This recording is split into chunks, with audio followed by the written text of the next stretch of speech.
Millionaire visits his ex's house and sees his 7-year-old daughter cleaning the floor and crying. What he did next? A millionaire goes to his ex-wife's house and sees his 7-year-old daughter cleaning the floor and crying while her ex and her current husband watch TV. What he did to them left everyone paralyzed. Daniel parked his car in front of the modest house, the engine of his luxury car still running as he wondered if he was doing the right thing. It had been months since he had seen his daughter, Emily, only 7 years old. Since the bitter divorce with Sarah, his ex-wife, the visits had become tense and increasingly rare. He never imagined that his life, once so filled with success, would come to this. Today, however, he was determined. Something worried him, an unsettling feeling that something was terribly wrong. Taking a deep breath, he stepped out of his car and knocked on the door. What he saw when the door opened made him freeze.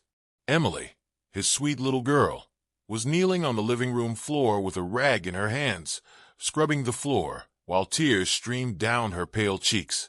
Her blonde hair, once carefully combed and shiny, was now messy and neglected. Even more shocking was Sarah and her new husband, Mark, lounging comfortably on the couch, laughing and watching TV, as if Emily was invisible.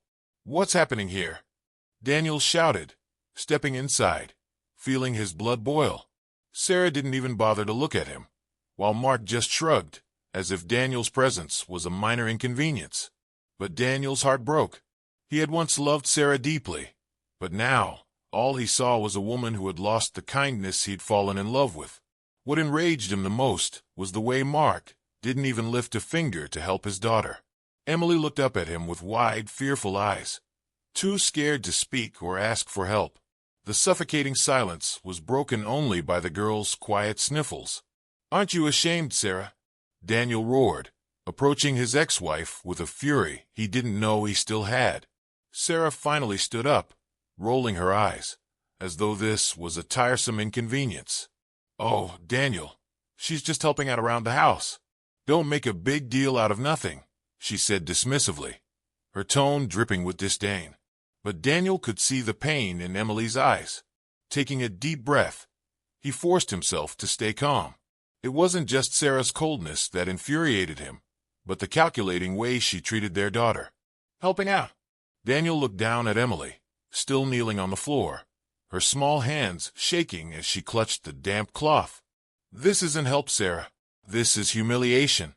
Sarah crossed her arms, sighing in irritation. "And what would you know about raising a child? You only show up when it suits you. Mark and I do our best, but the only reason we get by is because of the support you send." She shook her head, pretending to look sad, but Daniel could sense the hidden resentment in her words. Finally, Mark stood up, strolling over to Daniel with a smirk. He was younger, but his arrogance showed in every step. "Listen, Daniel, getting worked up isn't going to help. She's learning responsibility. Not everything in life is served on a silver platter just because you have money." At that moment, something inside Daniel snapped. The cold, calculating businessman transformed into a father, furious and ready to do anything to protect his daughter. He couldn't ignore what was happening any longer. This was his daughter, and she was being treated like a servant. "Emily, come here," Daniel called softly, though his tone was firm enough for his daughter to know he was serious. Emily hesitated, glancing over at her mother as though seeking approval that would never come. Then, slowly, she dropped the rag and walked to Daniel, hugging his legs as if he were the only anchor she had in her chaotic world. "This stops now," Daniel said, looking straight at Sarah and Mark. "From this moment on, everything will change." Before Sarah could respond, Daniel took out his phone and dialed his lawyer. "I need an emergency custody order." "Immediately." Mark chuckled, clearly thinking Daniel was bluffing. But Daniel ignored him. He knew he had the legal grounds to make this change, and he wouldn't rest until he knew his daughter would never have to endure this mistreatment again. As he spoke with his lawyer, Sarah's confidence started to falter. She quickly approached him, her face paling with concern as she finally realized the gravity of the situation. "Daniel, you can't do this," Sarah stammered,